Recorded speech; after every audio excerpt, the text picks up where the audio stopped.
जी अस्सलाम वालेकुम, मैं हूं मोहम्मद अली अंसारी और आप लोग देख रहे हैं फ्रॉम पाकिस्तान की तरफ से रमज़ान ट्रांसमिशन का 7वां रमज़ान मुबारक। हमारे साथ मौजूद है डॉक्टर मोहम्मद रियाज अंसारी साहब। अस्सलाम वालेकुम डॉक्टर साहब, जी, वालेकुम अस्सलाम वरहमतुल्लाहि वबरकातुहू। क्या हाल है? ठीक है डॉक्टर शुक्र अल्हम्दुलिल्लाहि रब्बिल आलमीन। साहब, रमज़ान मुबारक चल रहा है, कैसा जा रहा है? ठीक है। अल्लाह का बहुत बड़ा एहसान है। रमज़ान मुबारक के अंदर हम रोज़ाना ही कोई वाक़या आपको सुनाते हैं, तो आज हुज़ूर सल्लल्लाहु अलैहि वसल्लम कितने रहम दिल थे, कैसे अपने दुश्मनों को भी माफ़ कर देते थे। कोई इस पे एक हुज़ूर सल्लल्लाहु अलैहि वसल्लम की ज़िंदगी से एक वाक़या सुना दीजिए। माशाअल्लाह बहुत अच्छा टॉपिक आज आपने मुंतखब किया है। हम जिस माशरे में रहते हैं, हाँ। इसमें हमारे बहुत से रिश्तेदार होते हैं। हकूक़ुल इबाद में जिन जो लोग शामिल होते हैं, जी। उसमें हमारे वालिदैन, हमारे रिश्तेदार, अज़ीज़ व अक़रबा, हमारे उस्ताद, हमारे पड़ोसी, हमारे भाई, बहुत से लोगों के साथ हमारा ताल्लुक़ होता है। और इनके साथ हमें निहायत ही मोहब्बत से, प्यार से रहना चाहिए। इस रिश्ते को, इस ताल्लुक़ को नबी करीम सल्लल्लाहु अलैहि सल्लल्लाहु अलैहि वसल्लम ने वसल्लम। फरमाया, ये सिला रहमी है, अपने रिश्तेदारों के साथ ताल्लुक़ कायम करना। एक हदीस मुबारका का मफ़हूम है कि आप सल्लल्लाहु अलैहि वसल्लम ने सल्लल्लाहु अलैहि फरमाया कि अगर तुम चाहते हो कि तुम्हारी उम्र में और तुम्हारे रिज़्क़ में बरकत और इज़ाफ़ा हो, तो अपने रिश्तेदारों के साथ सिला रहमी वसल्लम। करो। तो आप सल्लल्लाहु अलैहि वसल्लम की ये जो सिफ़त है, माफ़ करने वाली, इस पर हमें भी बतौर मुस्लिम और ख़ास तौर पर ये रमज़ान मुबारक के इस मुक़द्दस महीने में इसका हमें इज़हार करना चाहिए।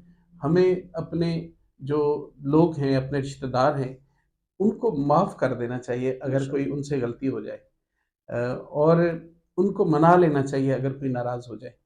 तो माफ़ करना ये मेरे प्यारे आका सल्लल्लाहु सल्लल्लाहु अलैहि अलैहि वसल्लम। वसल्लम की सुन्नत है। हज़रत उस्मान बिन तलहा रज़ी अल्लाह ताला अन्हु के पास खाना काबा की हरम की चाबी होती थी। हुँ। एक दफ़ा नबी करीम सल्लल्लाहु अलैहि सल्लल्लाहु अलैहि वसल्लम वसल्लम। ने ज़माने मदीना के हिजरत से पहले, और जब लोग अभी उधर खाना काबे में बहुत ज़्यादा लोग मुसलमान नहीं हुए थे, तो एक दफ़ा आपने हज़रत उस्मान बिन तलहा रज़ी अल्लाह ताला अन्हु से, उस वक़्त वो मुसलमान नहीं थे, चाबी उनके पास होती थी, तो आपने उनसे फरमाया कि उस्मान, ये मेरा दिल चाहता है कि आज मैं हरम के अंदर जाकर अल्लाह की इबादत करूँ, तो आज अगर आप मुझे चाबी दे दो। तो ये सुनकर, क्योंकि चाबी खाना काबा की रखना या किसी के पास होना, ये बहुत बड़ा एजाज़ था। तो वो बड़ा, उनको अपने इस बात पर फ़ख्र होता था कि खाना काबा की चाबी हमारे हमारे पास है। पास। तो आप सल्लल्लाहु अलैहि वसल्लम ने जब चाबी मांगी, तो उस्मान को बड़ा गुस्सा आया। कहने लगे कि आपको चाबी मैं दूँ, बड़े बड़े सरदार मेरे से चाबी नहीं मांगते, हुँ। और मैं चाबी, ये मेरे पास है, जिसको चाहूँगा दूँगा, मैं आपको नहीं देता। आप अब्दुल्ला रज़ी अल्लाह ताला अन्हु के यतीम बेटे हो, मैं आपको चाबी नहीं दूँगा। इतनी उसने आगे से बातें बस। सुनाई, जिससे मेरे आका सल्लल्लाहु अलैहि सल्लल्लाहु अलैहि वसल्लम वसल्लम। की आंखों में आंसू आ गए, और आपने उसको एक बात इरशाद फरमाई। आपने फरमाया, उस्मान, मैंने तुमसे चाबी मांगी थी, तुमने मुझे अच्छे अल्फाज से उसका जवाब नहीं दिया और मुझे 100 बातें सुनाई हैं, लेकिन याद रखना, एक वक्त आएगा, ये चाबी तुम मेरे खुद हाथ पर हाथ में। रखोगे और मुझे पेश करोगे, और फिर मेरी मर्जी जिसको होगी मैं ये चाबी उसको दे दूँ। तो इस पर उसने कहा कि देख लेंगे, कोई बात नहीं, बड़े बड़े लोग दावे करते हैं, देखा जाएगा। फिर वो वक्त आ गया, अल्लाह के हबीब सल्लल्लाहु अलैहि सल्लल्लाहु वसल्लम अलैहि ने वसल्लम। मक्का को फ़तह फरमाया। 8 हिजरी में जब मक्का फ़तह हुआ, तो नबी करीम सल्लल्लाहु अलैहि सल्लल्लाहु अलैहि वसल्लम जब फ़ातिह की हैसियत से जब मक्का में दाखिल हुए, तो आप सल्लल्लाहु अलैहि वसल्लम के सामने वो मुजरिमीन पेश हो गए, उनको पेश किया वसल्लम। गया। उसमें नबी पाक सल्लल्लाहु सल्लल्लाहु अलैहि अलैहि वसल्लम के ऊपर जिस बंदे ने, जिस शख्स ने ओजड़ी फेंकी थी, और आप सल्लल्लाहु अलैहि सल्लल्लाहु वसल्लम अलैहि उसके नीचे दब गए थे, और उसमें से जो उसका गंध निकला था, वो आप सल्लल्लाहु अलैहि वसल्लम। वसल्लम के ऊपर पड़ा था, और सैयदा फ़ातिमा ज़हरा रज़ी अल्लाह ताला अन्हा घर से भागती हुई आई थी, और मेरे रसूल को नीचे से निकाला था, और उन्होंने आप सल्लल्लाहु अलैहि वसल्लम को अपनी ओढ़नी से आपका जिस्म साफ़ किया था, और वहाँ पे उनको बहुत तकलीफ़ हुई, और वो रो रही थी।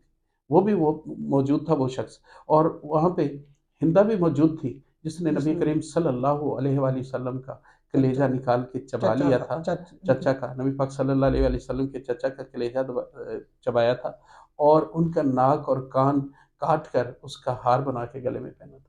اس میں وہ شخص بھی موجود تھا جس نے آپ کی بیٹی حضرت زینب رضی اللہ تعالیٰ عنہ کو خنجر مار کے ان کو شہید کر دیا تھا جبکہ وہ حاملہ تھی۔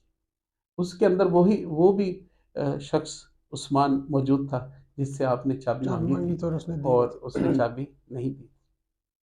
جب آپ کے سامنے یہ تمام اشخاص پیش ہوئے تو ہندا نے پوچھا یا رسول اللہ صلی اللہ علیہ وسلم کیا مجھے معافی مل سکتی ہے؟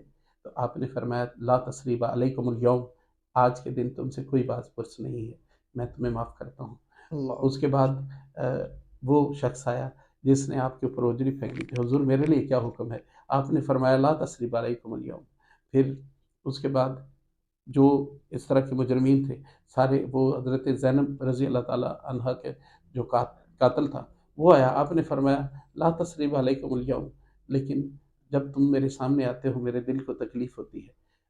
پھر عثمان کی باری آ گئی، وہی عثمان بن طلحہ جس نے نبی کریم صلی اللہ علیہ وآلہ وسلم کو چابی دینے کے بجائے بہت سی باتیں سنائی تھی اور آپ صلی اللہ علیہ وآلہ وسلم کی دل آزاری کی تھی۔ نبی کریم صلی اللہ علیہ وآلہ وسلم جب اس کے قریب آئے تو اس نے کہا یا رسول اللہ صلی اللہ علیہ وآلہ وسلم آپ واقعی سچے ہیں، آپ نے جو بات کہی تھی آج واقعی وہ وقت آن پہنچا ہے۔ اور اس نے وہ چابی پکڑی ہاتھ سے اور نبی کریم صلی اللہ علیہ وآلہ وسلم کے ہاتھ پر وہ چابی پیش کر دی۔ اس نے کہا اللہ کا محبوب سچا ہے، اس کا خدا سچا ہے، اس کا رب سچا ہے اور میں جھوٹا ہوں، آپ کی بات واقعی سچ ثابت ہوئی ہے۔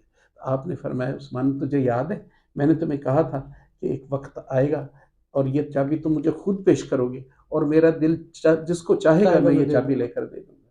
اب وہ اس کا دل دھڑک رہا تھا، اس نے کہا آج عزت چلی جائے گی، آج یہ جو مقام تھا یہ چلا جائے گا، یہ جو مجھے رتبہ ملا ہوا ہے چابی کی وجہ سے یہ چلا جائے گا، چابی بردار کا جو میرے پاس لقب اور یہ جو مجھے ایک ٹائٹل ملا ہوا ہے یہ بھی چلا جائے گا۔ بڑا پریشان ہے اندر سے، لیکن نبی پاک صلی اللہ علیہ وآلہ وسلم نے اس کے ہاتھ سے چابی پکڑی، کہا واقعی آج وہ وقت آ گیا ہے نا، تجھے کہا تھا۔ اس نے کہا حضور آپ سچے ہیں۔ آپ صلی اللہ علیہ وآلہ وسلم نے فرمایا اپنا ہاتھ آگے کرو، اس کے ہاتھ پر چابی رکھی اور آپ صلی اللہ علیہ وآلہ وسلم نے فرمایا عثمان تیرے پاس یہ پہلے چابی تھی لیکن آج اللہ کا محبوب تجھے یہ چابی دے رہا ہے، قیامت آ جائے گی اس وقت تک تیرے نسل سے تیرے خاندان سے یہ چابی نہیں جائے گی اور یہ تیرے خاندان میں رہے گی، تجھے اللہ کے محبوب نے یہ چابی عطا کر دی ہے۔ وہ پھر چابی آج بھی حضرت عثمان بن طلحہ کے خاندان میں چلی آ رہی ہے اور ان کے خاندان والوں کو یہ اعزاز حاصل ہے کہ جب بھی خانہ کعبہ کو کھولا جاتا ہے تو عثمان بن طلحہ کی جو قوم ہے جو برادری ہے ان کے لوگوں کو جس کے پاس اس وقت چابی ہے اس کو بلایا جاتا ہے، بڑے پروٹوکول کے ساتھ وہ آتا ہے اور اس کو ایک گورنر کا پروٹوکول دیا جاتا ہے اور وہ آ کے چابی دیتے ہیں تو چابی کھول کے پہلے وہ خود اندر جاتے ہیں، پھر بادشاہوں کو یا جو مسلمان حکمران ہیں وہاں پہ جاتے ہیں ان کو لے جایا جاتا ہے۔ تو میرے رسول صلی اللہ علیہ وآلہ وسلم نے ہمیں درس دیا کہ معاف کر دیا کرو۔ معاف کرنے کی صفت خود اللہ تعالیٰ کی ہے، وہ معاف کرتا ہے۔ جتنا بھی آدمی گناہ گار ہو جب عاجزی سے گڑ گڑا کر اس کے سامنے جھک کر اور کہتا ہے یا اللہ مجھے معاف کر دو، آپ تو اللہ کے حبیب صلی اللہ علیہ وآلہ وسلم فرماتے ہیں، اللہ فرماتے ہیں جب کوئی آدمی مجھ سے آ کے معافی مانگتا ہے میرا بندہ تو مجھے اتنی خوشی ہوتی ہے جس طرح کہ کوئی ایک ماں جس کا بیٹا گم ہو گیا ہو اور وہ شام کو جب واپس آئے اور آ کے والدہ سے ملے تو اس کے والدہ کو جتنی زیادہ خوشی ہوتی ہے۔ اللہ بہت ہی غفور الرحیم ہے اور تواب الرحیم ہے، وہ توبہ بھی قبول کرتا ہے اور پھر رحم کرتا ہے، اور کبھی کبھی تو ایسا رحم کرتا ہے کہ گناہوں کو صرف معاف نہیں کرتا بلکہ جتنے گناہ ہوتے ہیں ان کو نیکیوں میں بدل دیتا ہے۔ پہلے جو آدمی لاکھوں گناہ لے کر اللہ کے حضور پیش ہوا ہوتا ہے وہی لاکھوں نیکیاں واپس لے کر واپس آتا ہے، اور پھر یہ بھی اس کی بہت بڑی صفت ہے۔ میں اکثر کہا کرتا ہوں کہ اس کا یہ بھی کمال ہے کہ اس نے ساری عبادات تو گن گن کر دی ہیں مگر جب لے گا تو تول کر لے گا۔ تو میں سوچ رہا تھا یہ تول کر لینے کا کیا مقصد ہے، تو اس نتیجے پر پہنچا کہ تول کے اندر ہم اگر گن کر نمازوں کی پیش کرنا چاہیں گے تو ہم سے تو ایک مہینے کی نمازیں بھی پوری نہیں ہوں گی یا ایک سال کی نمازیں بھی پوری نہیں ہوں گی اگر گنی جائیں تو، لیکن وہ اپنی شفقت سے جس وقت تول رہا ہوگا تو وہ ہمارے نیکیوں کا پلڑا مہربانی کر کے بھاری کر دے گا۔ اللہ تعالیٰ ہمیں آپس میں اتفاق، اتحاد، پیار سے رہنے کی توفیق عطا فرمائے، ہاں، اور دوسروں کو معاف کرنے کی ہمیں طاقت بخشے، اور یہ ہمیں اپنی رحمت سے یہ جو صفت ہے اس سے ہمیں نوازے۔ آمین۔ بہت شکریہ جی، دیکھتے رہیے رمضان ٹرانسمیشن۔